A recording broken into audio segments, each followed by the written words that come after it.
very soon, within the next 5 minutes. Hello everyone. At this time, we would like everyone to start making their way back into the room as we were going to begin our next talk. There's plenty of seats at the front. None of us bite. Please come, take part in the conversation, and we'll get started shortly.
I won't say anything until you come back.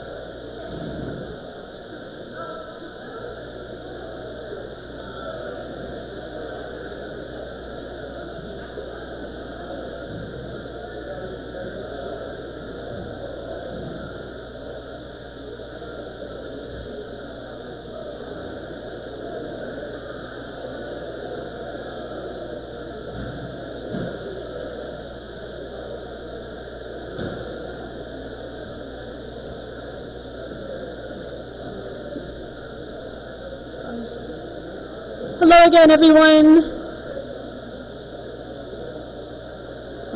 Hope you're all well and are enjoying some nice fellowship with everybody. We would really like to get started soon. If we can have everyone please take their seats. Yes. Anyone who's not sure, yes, Martha's waving down. We have loads of empty seats at the front, so don't feel like you have to stand out in the boonies. Come and join the conversation with us.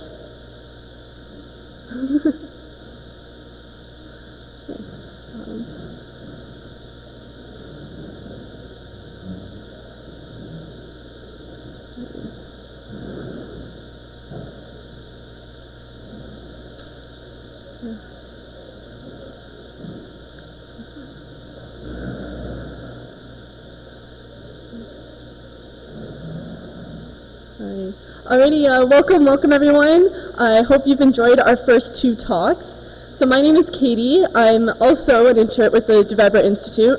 This is my second summer here. I'm a third year student majoring in social work and disability studies, and I have the pleasure of introducing Mr. Alex Schadenberg to you. As you all know, he has quite the CV that's very extensive. He's very well accomplished, so I'll just speak to a couple highlights on that. As many of you know, he's the founder of the Euthanasia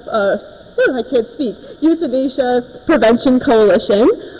He's also a board member on the interim editorial board, so he has many articles that have been published and respected. He is the leading expert in euthanasia and assisted suicide today. And along with all his work, he's very engaged in the public. He's done talks all around the world, so it's such a pleasure to have him as he talks about caring for people in the community since the legalization of assisted suicide 1 year ago. So please join me in welcoming Mr. Alex Schadenberg.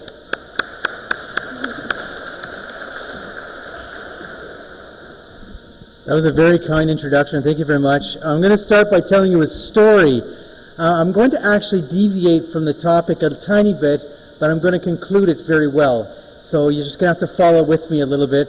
And I'm assuming this is live streaming fine. I was told that because he didn't realize there was going to be a break, he had to redo the link. So I'm hoping there's lots of people watching me out there in land out there. I put it on my Facebook, so if you saw it on my Facebook, you can't hear me yet anyway. So soon after the law changed, so remember it was June the 17th when the law officially came into place, when the federal government passed the bill in the Senate. Soon after that, it was in later August, so we're only talking a couple months after, I got a call from a woman in British Columbia whose husband had MS, and his MS had progressed to the point where he was in a nursing home because he needed near total care.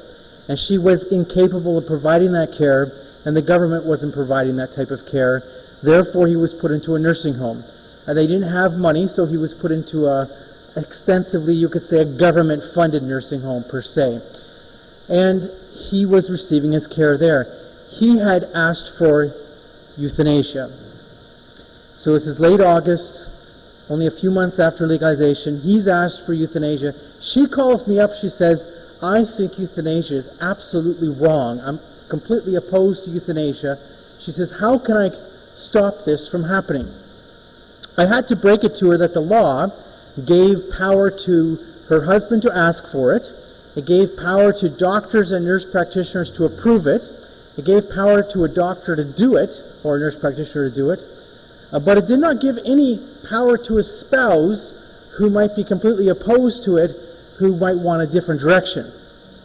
So we spent a fair amount of time talking, and then I referred her then to Dr. Will Johnston, who has subsequently written about this case a little bit. Dr. Will Johnston is a family physician in Vancouver who's also the president of our BC group, right?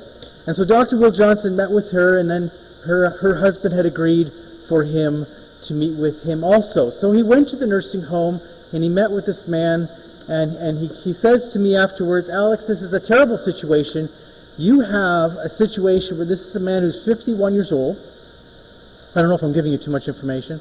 He has MS and he needs near total care. So the institution is that he's getting that care in is a place where almost everybody else in that institution has Alzheimer's or dementia because he's needing near total care.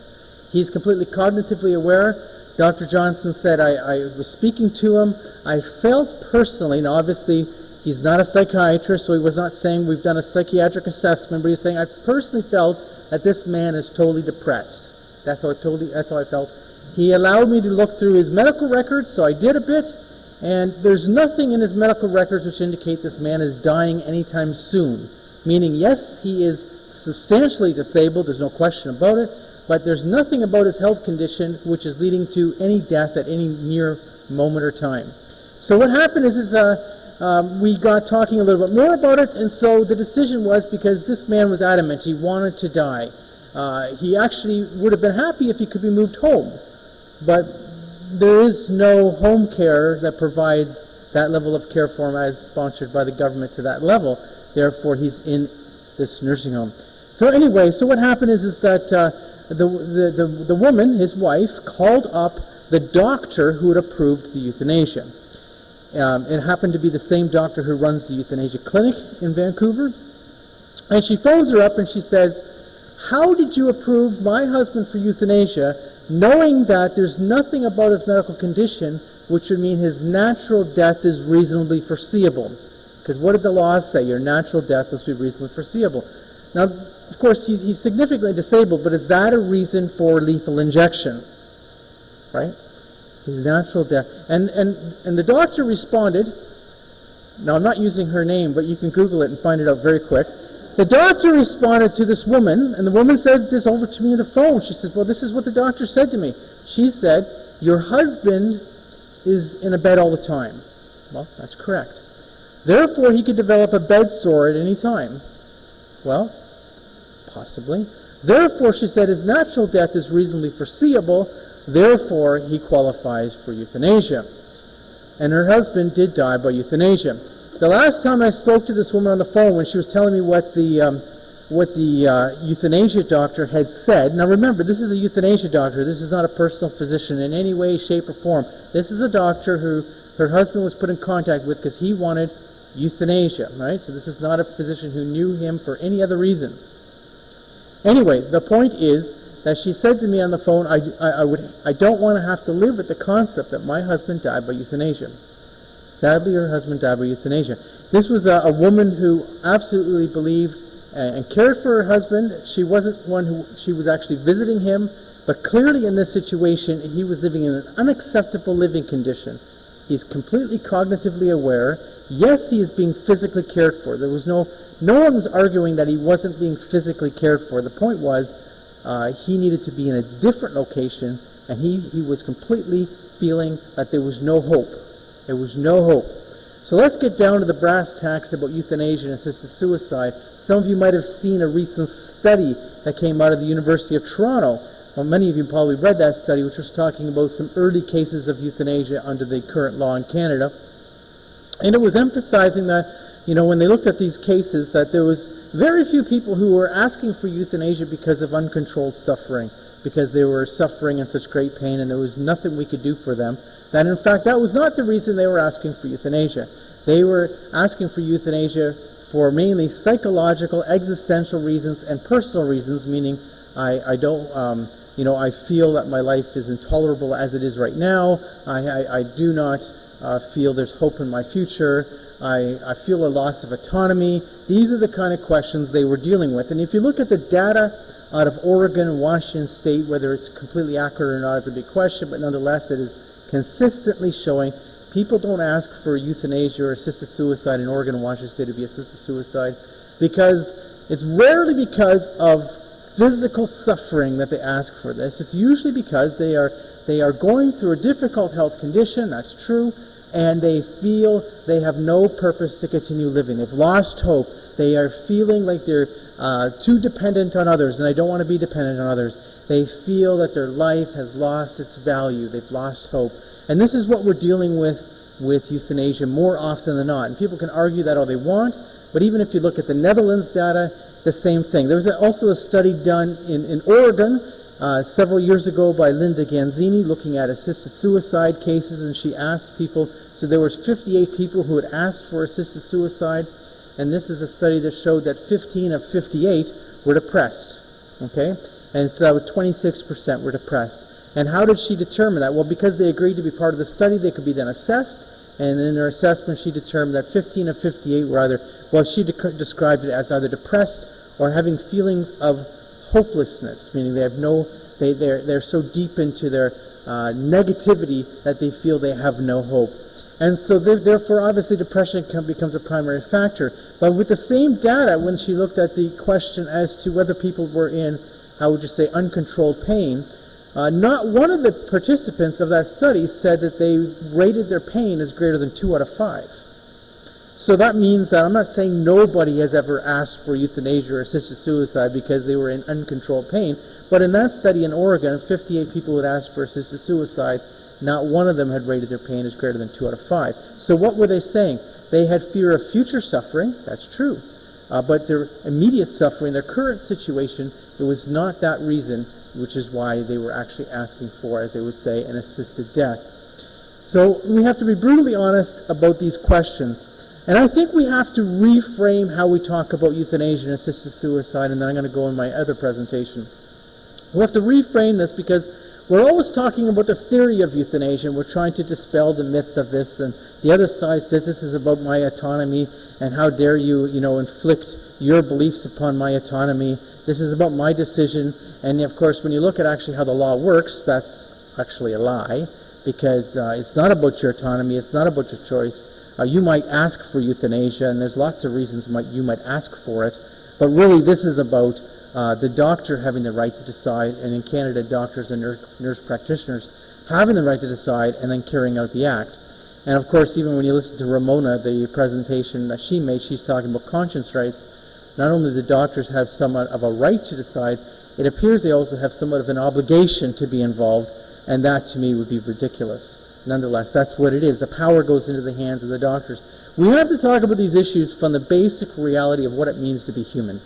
Because we all have a human experience, every single one of us. We have a common lived human experience, and far too often we talk about euthanasia and assisted suicide from our theory point of view. Is this a good thing, a bad thing? What if I were suffering? Would it be acceptable in that case? And we have to realize what it means to be human. And I could tell you how I experience my humanity, and I think you'll understand that we all experience humanity a little different, but the same at the same time, to different degrees. When I'm sick, when I'm going through difficulties, if I'm going through a very difficult condition in my life, it affects me psychologically, it affects me emotionally.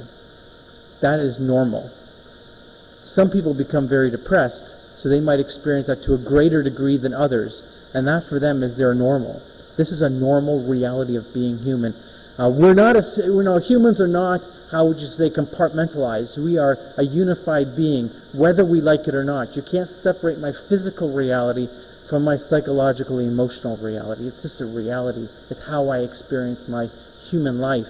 And so when we're talking about euthanasia and assisted suicide, what are we talking about? We're talking about someone going through a very difficult physical condition. They're going through a very difficult human reality with their disease, what they're going through. It might be actually also psychologically related.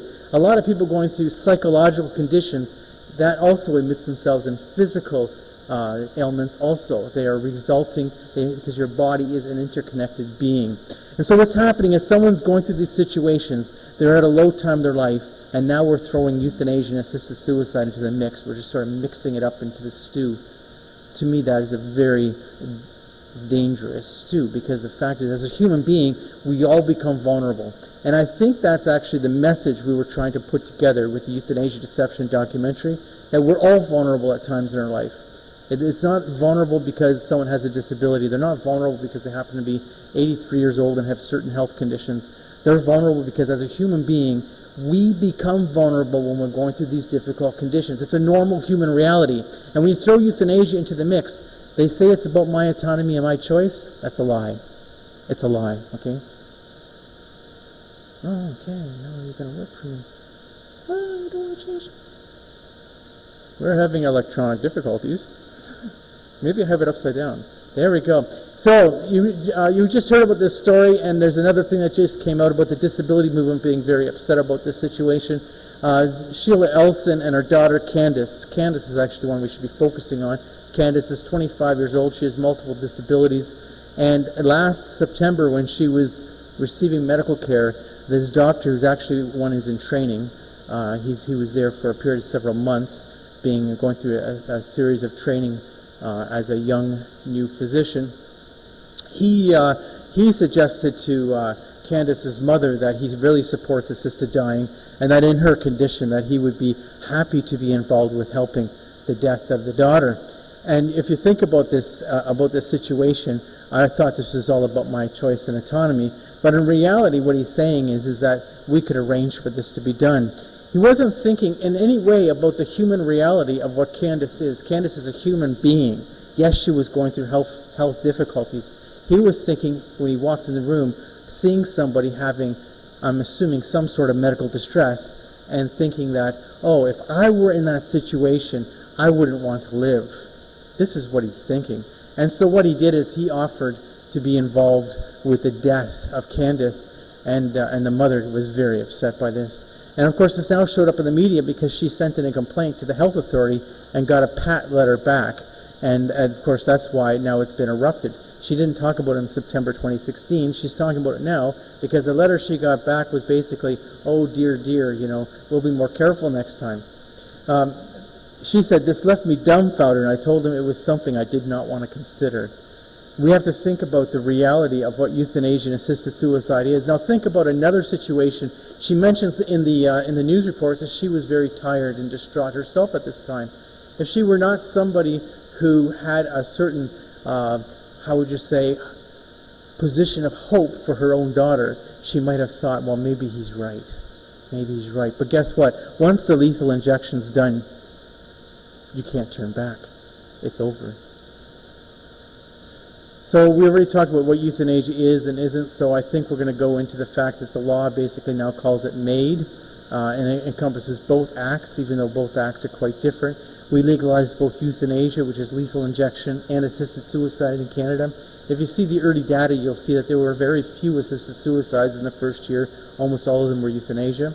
But that does fit with the data from the Netherlands, which shows every year there's very few assisted suicides, and most of them are euthanasia. And I think that also fits with my argument about the human person and how we are. It's far easier to get someone to lethally inject you than to take the lethal drugs yourself. Previous to the Supreme Court of Canada, euthanasia was considered homicide, and assisted suicide had a separate part of the Criminal Code of Canada. So the law was passed on June the 17th. And I want to talk about how this law works, because when people talk about a slippery slope, I don't think we can actually talk about a slippery slope in Canada. We can talk about a change in attitudes, but if you actually read Bill C-14 and what the law actually passed in Canada, I don't think there's a slippery slope going on. I think the law was intentionally written this way. So it said in 227.1 of the Criminal Code, it provided blanket exception to anyone who participated in euthanasia. Bill C-14. We haven't actually said that yet. Haven't seen that yet, but what I mean is the law said no medical practitioner or nurse practitioner commits culpable homicide. At least they're willing to refer to it in the law correctly. They're not committing homicide. They're not committing murder if they provide a person with medical assistance in dying according to the section of the law. And then it said no person is party to culpable homicide if they do anything. Well, I have a problem with my presentation. I'm showing you what might be our future, and I'm telling the world now on internet and everything else what this law actually said. It means that what the law actually said is I could kill you if the doctor had previously approved it. That's what the law said. It said no person is party to culpable homicide if they do anything for the purpose of aiding a medical practitioner or nurse practitioner to provide a person with medical assistance in dying. Were they referring to just the pharmacist alone? It doesn't say pharmacist. It doesn't say the cleaner in the hospital. It doesn't say the orderlies or the maids in the hospital. What it says is no person is party to a culpable homicide. What that means is that Alex Schadenberg, if I needed to make money, could set up a euthanasia clinic. That's just what it basically means, right? Have a couple doctors and nurse practitioners do all the approvals, and I go ahead and do the act. For greater certainty, the exemption set out in subsection 1 and 2 applies even if the person invoking it has reasonable but mistaken belief about any fact that is an element to the exemption. So what I'm saying is the law gave total cover to both the doctors and anybody involved in it, even if they were under the reasonable but mistaken belief of any of their facts. So let's say a doctor were to lethally inject someone, euthanasia, and there wasn't really consent. The doctor only has to claim that they were under the reasonable belief. They might have been mistaken, but they believe that they had approval for their act. They believe clearly that there was this. And what are you going to say? It's only based on the reasonable but mistaken belief. That the law is all based on a reasonable but mistaken belief. That means that we cannot in any way say to a physician that what you did was outside of the law. They would say, well, no, actually, I thought it was within the law. So if someone were to have challenged that doctor who did the euthanasia of this man with MS, even though he clearly was not dying, there's nothing about his case that was dying. I got to tell you another story then, because I just mentioned this. I got a call from a man in, once again, in British Columbia, and he calls me and he says, how did my aunt die by euthanasia? I'm talking to him on the phone thinking, okay, tell me the story. I need to know the story. And yet he's all upset. He's just angry on the phone. How did she die by euthanasia? And I said, well, what happened? And he says, well, I reported this. He says, well, my aunt she's 92, but she has no health conditions. Obviously, you have the little problems when you're 92, there's no question about it. But she's got no medical conditions causing a death or anything. She was reasonably healthy, and then she had a very bad case of a bladder infection. And so what happened is she was in a nursing home, and they treated her bladder infection. She became better. But he said she went through a really difficult time. It was very hard on her, and I can understand that. She's 92, she might be a little bit weak, and it was a very difficult situation. She got better, and then she went into a downward spiral. He said, and then she asked for euthanasia. And once again, it was the euthanasia clinic involved. And so what happened is he found out that his aunt had asked for euthanasia. So he called up the doctor at the nursing home, and he says to the doctor at the nursing home, how come my aunt is asking for euthanasia? How could this be? And the doctor at the nursing home said, oh, don't worry about it. There's a 10-day waiting period in the law. Don't worry about it. We're going to do some testing and everything. She's probably going to be fine within the next 10 days, and everything should be fine. Don't worry about it. She died in, the next day. And he says, how could this have happened? They had not done any testing. They have no idea what was causing her to feel so poorly. She might have just had another bladder infection. Who knows? Sometimes these things just reoccur, right? Didn't know. But she was dead, and it was just done. And he was very upset about it. And he was saying this to me, and he put in a complaint and everything, and he complained about it. And what was interesting is how the law is worded. Now remember, this covered the doctor if the doctor made a mistake. No, I don't have it here. I have to go on. The 10-day thing. We can talk about it. I'll go back to later. Okay, I'm pointing at the wrong thing. So what does the law actually say? The law says that there's a 10-day waiting period unless the doctor or nurse practitioner waives the 10-day waiting period. That's what the law says. So in fact, there is no waiting period. Now I'm telling you this, and the world's hearing me, so doctors in Toronto, if they were watching this video, are going to realize the law covers them if they decide to do it. If they decide to go ahead and waive the 10-day waiting period. The law says that. It was never amended. Anyway, this is a very crazy law. Now, it was written by the Liberals, I think, on purpose to do this. Why? They wanted to tell us, first of all, there had been some polling done. And this is the reality. And I saw the polling. And the polling showed that Canadians wanted a waiting period. The polling showed that Canadians wanted it to be for people who were terminally ill only. They did not want it for psychological suffering. That's what the polling showed.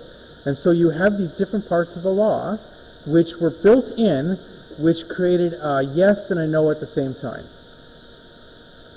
I think it was done on purpose. No person, it says in 241.3, is party to an offense under paragraph 1b if they do anything. No person. It doesn't say no pharmacist. It doesn't say no orderly. No person is party to an offense under the paragraph 1b if they do anything for the purpose of aiding a medical practitioner, and it says anything, right? Anything. Aiding it to provide a person with medical assistance and guidance in accordance with section 241.2. This law is not about slippery slope if we're going to get where we're going to go. It's about how the law was written. Provides blanket exception to anyone. No other jurisdiction in the world provides this kind of blanket exception to anyone.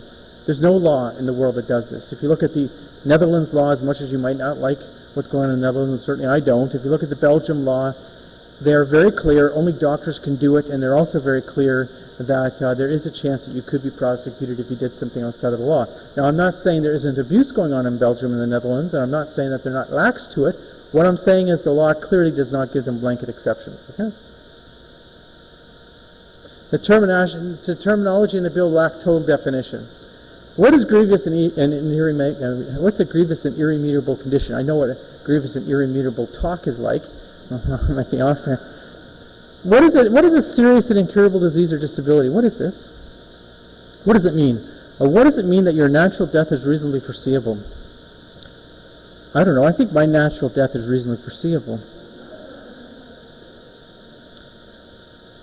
You know? And then to make it more confusing, it states that a medical practitioner must be of the opinion that the person meets all the criteria. If you read the bill, it says they must be of the opinion that the person met all the criteria. So what if I didn't meet the criteria and the doctor just says, oh, well, I was of the opinion that he met all the criteria? It means they've got complete, total, free reign on killing people. That's what it means. That's what the law does. And let's not be innocent about this. It's very clear. And so when some judge makes the decision, like recently in Ontario, where the judge made the decision that someone with osteoarthritis, no matter, and that is a painful condition. I'm not lessening that reality, but she wasn't terminal. But the judge determines that is terminal. That definition fits natural death is reasonably foreseeable. And I read that decision, I was shocked, because one of the reasons he put in there, he was talking about the grievous nature of the condition. Fine. And then the judge puts in, and she's also 77 years old, which is nearly 80, which means clearly her natural death is reasonably foreseeable. And I'm thinking, that's what the judge wrote in his judgment. I'm thinking, I'm 49, I don't know. Ridiculous, okay? That decision by Paul Perel should have been appealed. Now, why wasn't it appealed? I think it wasn't appealed because the government itself sort of supports that this has happened.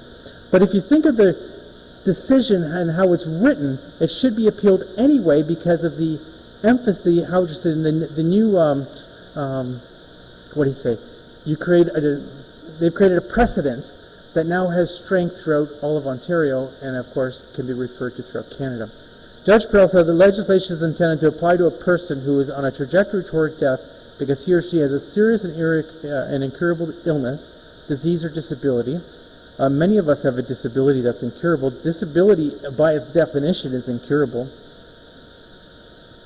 Is in an advanced state of irreversible decline in capability. Some people might say that about lots of people. Is enduring physical and psychological suffering that is intolerable, that cannot be relieved under conditions that they consider acceptable. And some of you might be saying that about my talk right now. Bill 14 is imprecise. The medical practitioner must be satisfied that a request was signed and dated by the person or by another person, only satisfied. So let's say they say, oh, the request wasn't properly signed. You know, you broke the law. Oh, I was satisfied that it was signed properly. There's nothing you can get these doctors on if they do something outside of the law. Whether because they were shoddy or because they intentionally were doing so, it doesn't matter. And it says it must be done before, okay. Section G states that the medical practitioner must ensure a 10-day waiting period, but the medical practitioner can waive the 10-day waiting period. And now they've launched this commission. I received information from the commission looking for my input. So I'm happy about that this new commission is seeking our input because the other government commissions were not interested in my input. I don't know why. I think I'm fairly fair about it. I think I'm fairly straightforward. This is a serious problem. This is not a serious problem. And they're looking at the question of people under 18 years of age. They're looking at the question of euthanasia for when the natural death is not reasonably foreseeable. Sadly, I think that judgment in Ontario sort of ends that problem. I'm sorry to say it. It should have been appealed because obviously it has precedent power.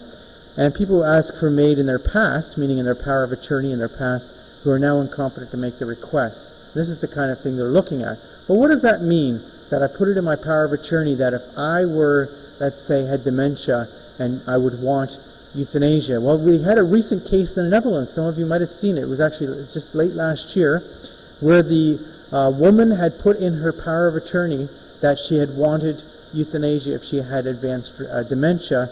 And now they were going ahead and doing the act. Now, technically, that's not legal in the Netherlands. That's sort of a gray area that they find somewhat acceptable and somewhat not acceptable at the same time, because the law is quite clear that you must consent at the time, and yet this is going on. We know about the euthanasia that is going on, and if you read my information, you'll see I'm showing you the government data, how many happen every year of people with dementia, and the government admits that this is becoming more common. Anyway, she was saying no. Here you have this woman with dementia who's saying, no, no, no. I don't want it. No, she's saying. And so what the doctor did is put the sedative in her coffee, but that wasn't enough. I guess she wasn't sedated enough, and then to lethally inject her afterwards, she was still saying no and resisting, so she asked the family to hold her down and then lethally injected her. So what did the government committee say about this? Because all of these euthanasias have to be put into the government committee. It has to be sent to the committees, and they have 5 different committees in the Netherlands. And I'm going to tell you something that first shocked me. The first thing that shocked me is the doctor actually admitted to everything that was done. Because remember, it's a self-reporting system. The doctor is self-reporting to the government committee what happened. Therefore, usually the reports, especially if you look at the Belgium situation, when you look at the Belgium situation, they're so proud that according to all the reports, there's almost no abuse. No reason to have abuse. There's no abuse. But if you look at the outside studies looking at how people die in Belgium, it shows massive amount of abuse. Why? Because the doctors don't admit to breaking the law. Or they don't send in a report when the law was somewhat skirted. In this case, she actually admitted to it. I was sort of shocked by that, and I thought, well, that's very interesting. That means that she had no fear of reprisal. No fear. Because the doctor is saying, this is what I did. And what did the committee say? The committee said, well, the doctor should not have gone ahead with it when the patient said no. That was wrong. Should not have done that. And when she continued to say no, that should have been taken as a no. But they said, the doctor did so in good faith. That's what they said. The doctor did so in good faith. And then the head of the committee said, well, we want this to be sent to the public prosecution's office. And the reason was, they said, well, we're not saying what she did was so bad. We're not sure 100%, but what we know is this is a gray area, and it might come up again in the Netherlands, so we need a judgment on this, so then we know. And if you know anything about judge-made law in the Netherlands, that's how they got euthanasia basically in the first place, right? So if you think that euthanasia or assisted death is safe, well, we just have to look at Belgium. Actually, a new study just came out of the Netherlands, which is very similar. A Belgium study that was published in the New England Journal of Medicine in March 2015 that looked at all deaths in the Flanders region in 2013, in the first 6 months of 2013. It concluded that there was 500 people who died by an assisted death without consent in the first 6 months of 2013. The same study found that more than 40% of the assisted deaths were not reported. So what did they do?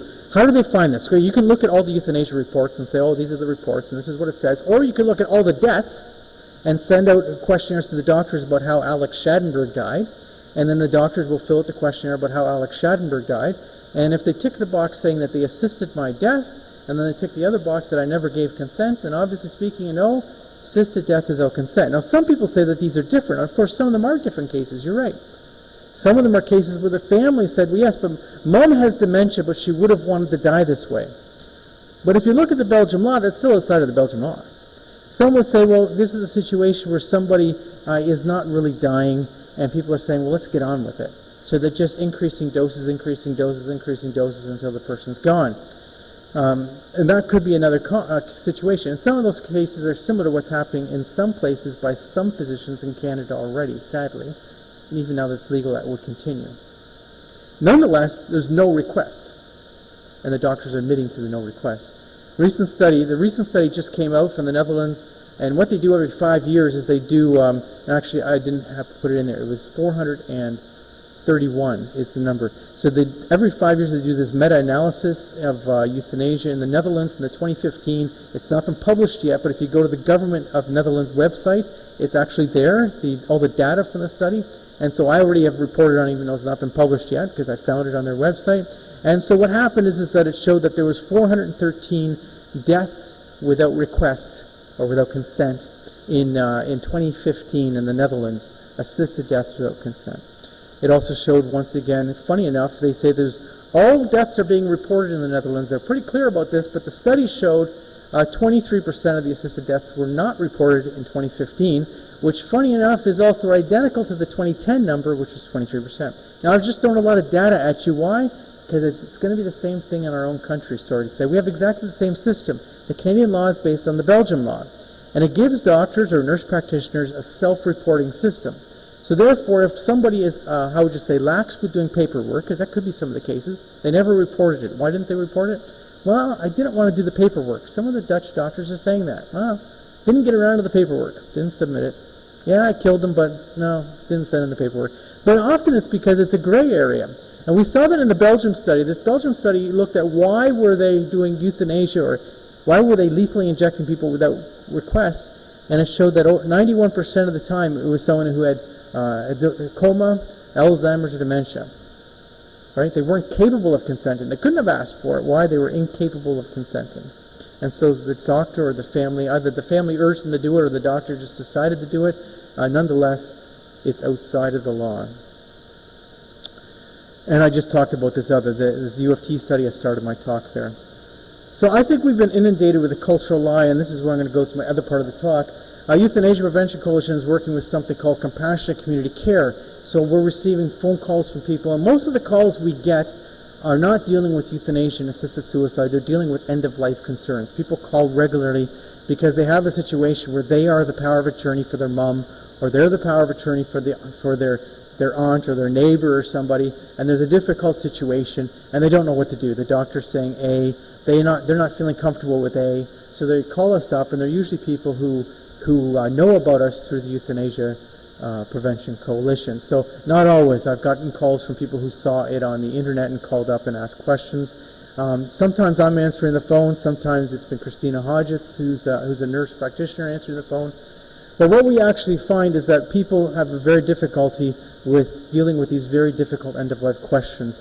And so what we're doing is we're providing help to them in making decisions. Most often, actually, I'm listening to somebody.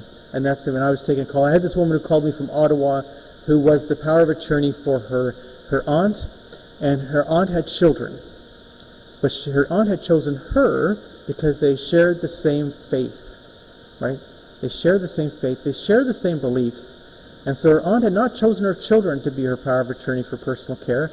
She chose her niece. So her niece is calling me up. And why is she calling me up? Because she's got this problem where the kids don't agree with the decisions she's making, but she has the legal power to make the decisions. And so what did I have to do? Mainly I was listening to her. Mainly she needed someone to talk to. But also I had to keep reminding her that unless I thought there was something that she was doing unethically, which I didn't find anything to be unethical about what she was deciding, I thought everything was exactly what she thought was right and what her aunt would have thought was right and reasonable. I thought she was very reasonable. The difference is that her kids thought that, let's get this done. And of course, the niece was like, well, we don't have that faith perspective. And so she was regularly visiting her, and so I had to keep reminding her, well, the reason you were chosen as the power of attorney by your aunt was not because she hates her own children, but because she shares values with you. And she trusted you. And so unless you're making a decision that's totally unethical, I think that you should continue with what you're doing, because I think everything you're doing is correct. So anyway, that's what was going on with that, and I spent hours listening to her, because she called on many occasions, every time, because this was going on. But let's be honest about this reality. This reality is I am a human person. I am a human being. This is what we're dealing with euthanasia. We like to talk about theory and say, Alex, you're taking away someone's autonomy to choose. And I say, I'm not taking away anybody's autonomy to choose. That's a crazy comment. What's happening here is I'm recognizing that we're all vulnerable, and how do I protect you? How do I protect you in your time of human need? Is there a way I can protect you? Maybe I can't protect you, but maybe you're a friend of the person who's going through this difficult time. And I find also in the culture we have a serious problem right now, and that is we have more loneliness and depression and people who feel abandoned than ever before. And yet we have more resources and people around us than ever before. And why is this? Well, it's because of several things. It's how the culture has gone also. The culture has become very individualistic. You have a lot of cases where someone might have had 3, 4 children, who knows, but none of them are living locally, or one of them is living locally and is too busy to visit them. Or you get situations, now there's a lot of difficulties. I'm not saying it never existed before, but you get family difficulties. And you have people who are journeying through their difficult time of life alone. And so hospice palliative care is a godsend. It's a wonderful thing to have. And too bad we don't have enough places for everyone. But at the same time, not everyone's in hospice and palliative care because they're not dying.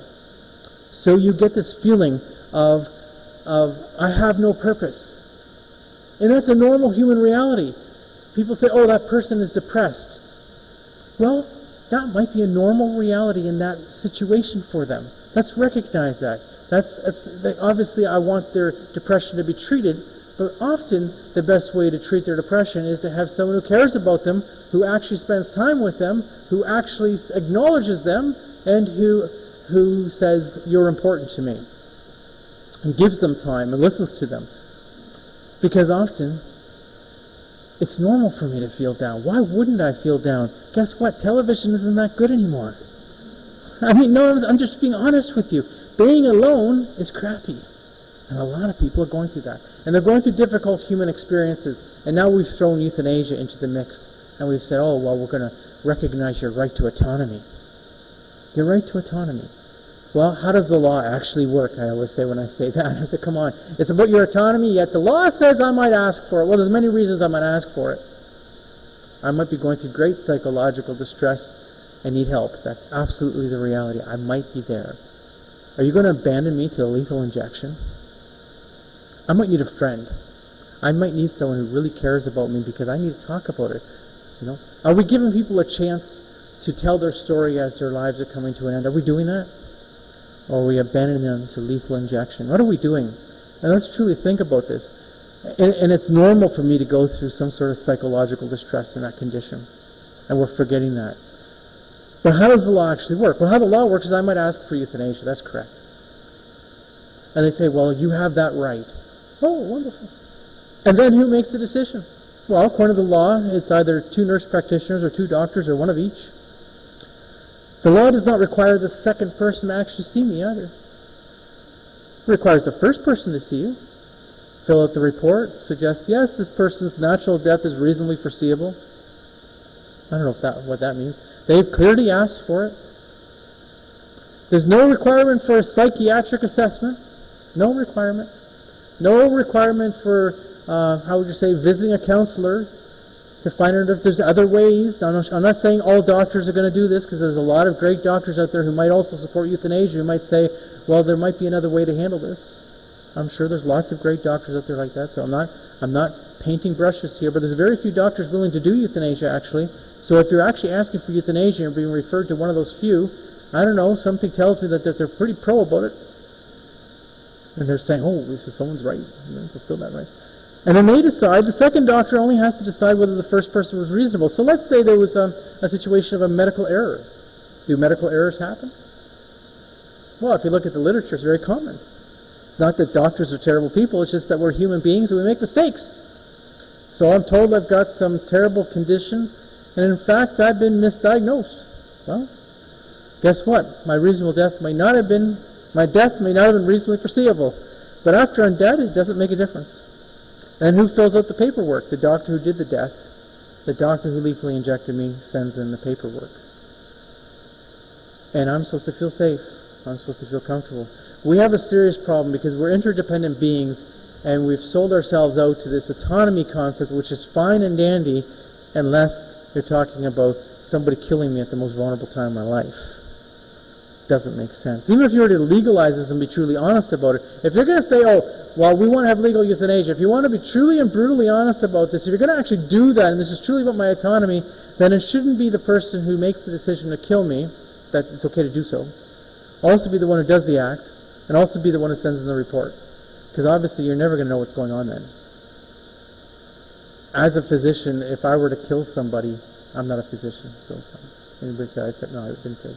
If I were to kill somebody by lethal injection, do you think, and it was really questionable, would I fill out all the data in the report to make myself indicted? Would I do that? Would I indict myself? No, I wouldn't do that. Why? Well, when I was driving here and speeding on the highway, did I call the police to get me? No, I didn't. So anyway, let's be brutally honest about what this is all about. So we need to help people. I actually have these pamphlets here at the back. Someone can hand them out. They're called Caring Not Killing. And what I'm saying is we need a cultural shift. We first need to recognize the lie. The lie is that this is all about my choice and my autonomy. And I'm thinking, come on. It's not about my choice and my autonomy. That's just a joke. It's the flag we're waving in the culture to make me feel good about killing somebody. That's what it's all about. It's a lie. It's not true. If it was truly choice and autonomy, it wouldn't be done this way. It wouldn't be this way. It simply wouldn't be. And it threatens all of our lives because all of us will be in a situation. I'm challenging you as people who care. I'm assuming everyone here cares. Even if you believe that euthanasia is an acceptable thing, you must still be a caring person or you wouldn't bother spending time on a beautiful day being here. I'm challenging you to recognize that there's a lot of need for you to be with others.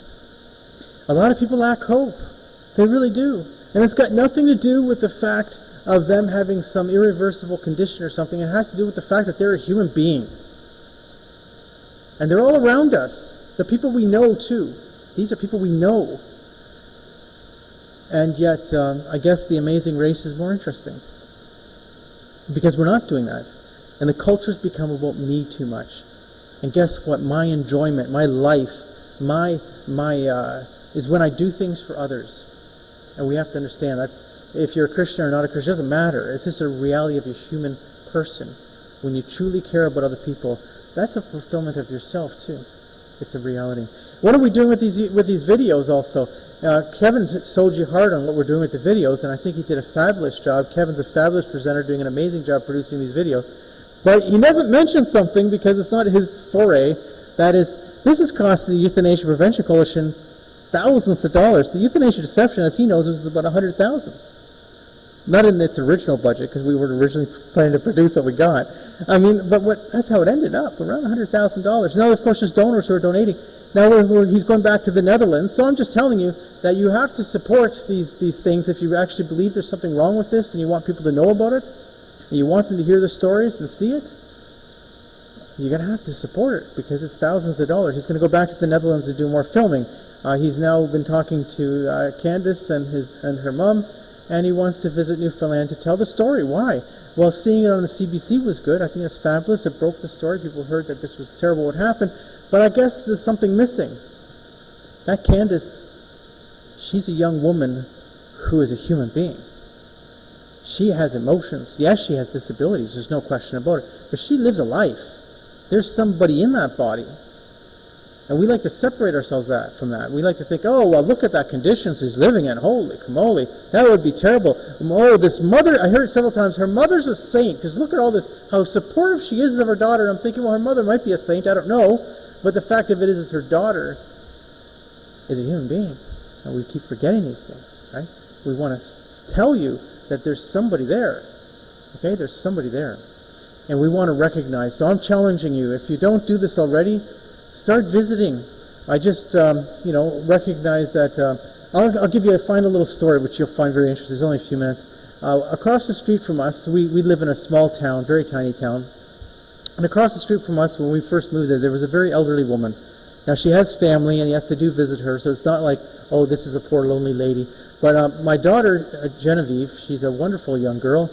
She's actually a young woman now. But she wanted to always visit her. And we would always be like, okay, well, yes, but make sure you ask ahead of time that you come visit and everything. And so, so that was fine. And she'd be always going across the street and visiting this elderly woman. And she was a retired teacher and all that, and she was a very nice woman.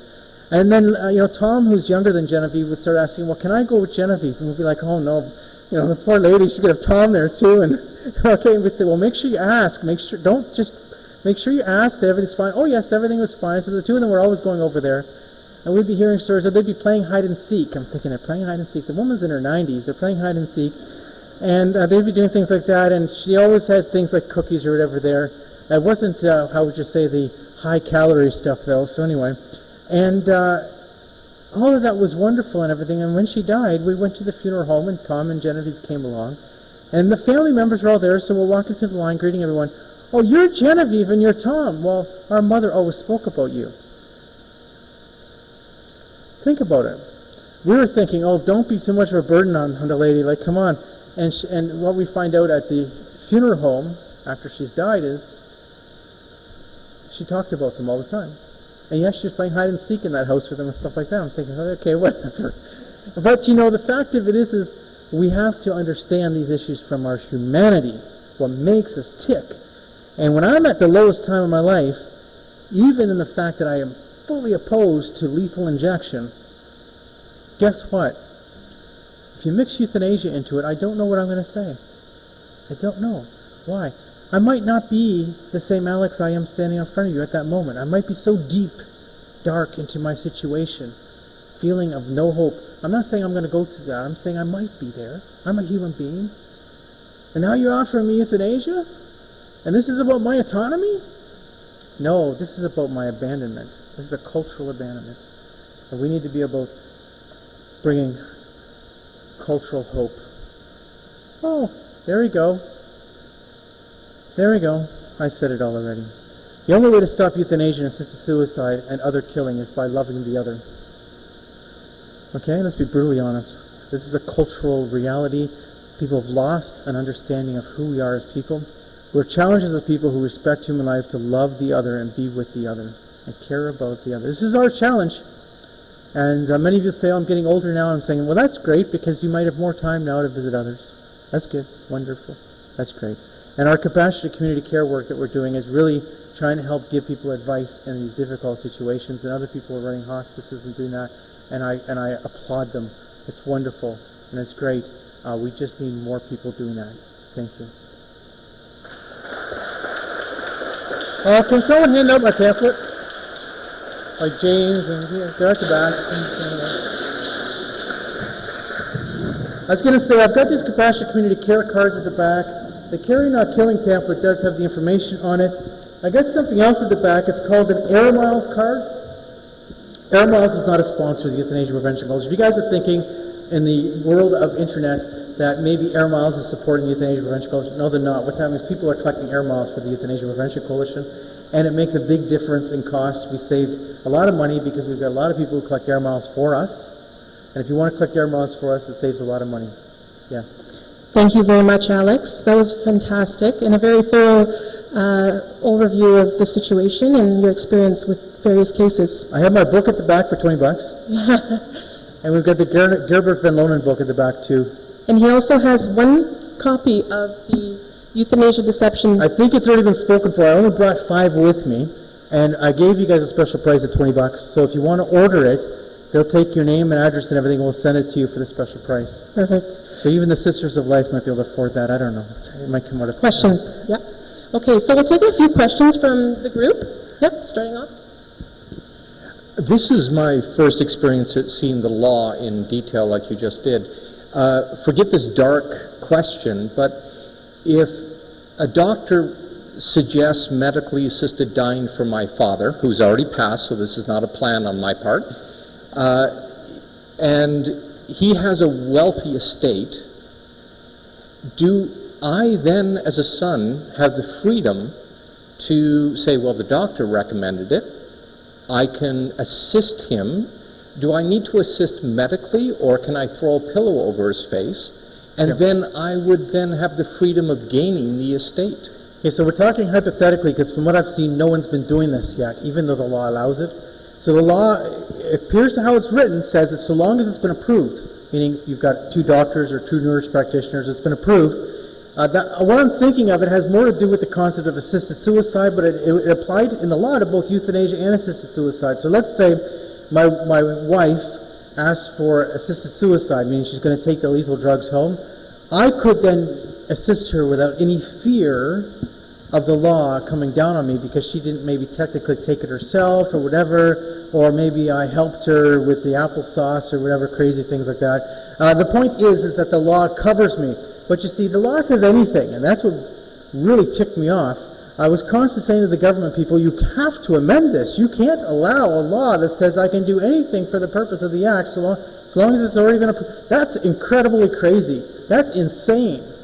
That's nowhere in the world do they have that. That's unbelievable. So what's going to happen in the future is there's going to be some situation where some crazy husband who's really tired and may have been a control freak in his life. Because if you look at the data about homicide-suicide, they say, oh, we're going to prevent homicide-suicide by legalizing euthanasia. It'll be now a nice death instead.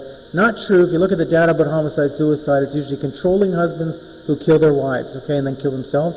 But you're going to have a situation of some guy who's lost it a bit, who's been a controlling man, who kills his wife, and it had been sort of discussed already, and might have been semi-approved, and now it's going to be, was this euthanasia or not? The law sort of allowed that, and they had asked for an assisted death already. It might have been approved by one doctor only, but the husband lost his cool, he went ahead and did. You're going to have a problem. Why? Because the law is wide open. And then they say, oh, well, you have these slippery slope problems going on, and we're going to say this in 5 years. Oh, the slippery slope. I'm going to say, no, the law was written intentionally to expand. They did that on purpose. They wanted to say that you had a tight law so that the polling would look good for the Liberals, because the polling had already been done, right? But at the same time, it was written in such a way that it could just expand. Like, your natural death must be reasonably foreseeable, and they're thinking the court's going to hold that up. That's a joke. Sorry, the court was not going to hold that up. It was going to be struck down as soon as there was a case. And that's why they did it. Now the Liberals just have to stand there and smile and say, well, you know, we tried to limit this to terminally ill people. Okay. But it wasn't true. We'll take another question. Thank you, Alex. What advice would you give to someone who has power of attorney for someone who might be vulnerable? Because it becomes down to a question of competency. Yeah, I deal with this all the time, actually, because I'm getting calls regularly. We actually sell a power of attorney document. I don't have it with me. You can email me. I sell it for $10. It's cheap, but it's designed to protect you. The reality is that if someone's vulnerable and incompetent, then, of course, they can't go ahead and do the act. If they didn't request the act, therefore you can't go ahead and do the act. Now, what's going to happen in the future is a whole other question, and I'm not going to go there. Okay, I'm not going to go there. But if you have the power of attorney, can you decide for them? at what point do you tell the doctor, I've got this and I'm concerned, or what would you recommend? So the law does not in any way allow for someone who has a power of attorney to go ahead and say, please lethally inject Dad, even though he never asked for it. I can't assure anything. I'm telling you, according to this law, I can't assure anything. What I'm saying to you is the law does not allow for that. I think I'm being quite clear. The law doesn't allow for it. Even though, here's our problem. And actually, I don't want to create a case, so I'll just be quiet. We have another question. I'm sorry, I'm going to try to squeeze in two for one real quick. Is there anything that we or our family members can legally sign saying we never want this option for ourselves? And there we go. Okay, so we can... You email me and I'll send you our power of attorney. Perfect. Send me $10. Okay. It's only $10. It's not going to kill you. But that won't allow for any loopholes in the future? Well... It's very clear. The document says I want no euthanasia, I want no assisted suicide. And then it says, even if I should ask for it, take that as a request for pain and symptom management, psychological support, or spiritual support. That's what it says. Do not, so I'm trying to make it very clear, I do not want euthanasia or assisted suicide, but I know I might ask for it, so please don't do it if I ask for it. Thank you so much. And I don't know how much time we have for questions, but I would love to hear your thoughts on the case that happened with the baby in the UK where the hospital refused to not only give treatment, but also refused to let the parents take the baby home to die. But if it's too complicated or whatever, we don't need to get into that. I don't know if it's even considered euthanasia. The Schadenberg case was not euthanasia, and I know that shocks people, and it was not euthanasia. It was about the question of who has the right to decide medical treatment. That's absolutely correct. It did bother me that they would not let the child go home to die. That really upset me, and I don't think there should have been a problem with that. A lot of the decisions by the court did bother me. Nonetheless, it was not about euthanasia. Is there any other question? Yeah. I believe absolutely that if a family wants to bring their child home who's dying or their father home who's dying, we should do everything possible to facilitate that. I believe that is the place where we, if we have natural death occurring in the homes around people seeing and being around them, you have a far better what you call death with dignity than anything called lethal injection. That's another question. There's jurisdiction issues. I'm not going to get into that. So there are some euthanasia crusaders, in other words, those doctors that are obviously really eager. And I work in the long-term care and seniors housing industry nonprofit. We happen to have one of those doctors in our area. This individual routinely gives out material, information, offers it as a viable option in the care plan. I'm wondering, how can we hold those individuals accountable around that whole concept of eligibility and voluntarily asking for MAiD if they didn't necessarily do that? All you can do is, if you know of a specific case, you can be the whistleblower. That's all you can do. There's nothing in the law that allows us to do anything. And just to go a step further, the same thing was going on in Switzerland, and and this is probably what this doctor's thinking, because there was a case in Switzerland where the assisted suicide lobby was trying to get all their information into all the nursing homes, and they wanted it to be all regularly, so everybody in the nursing home would regularly know how to get their assisted suicide, and some nursing homes were resisting, so there became a court case, and the courts decided you could not allow information about assisted suicide into a nursing home.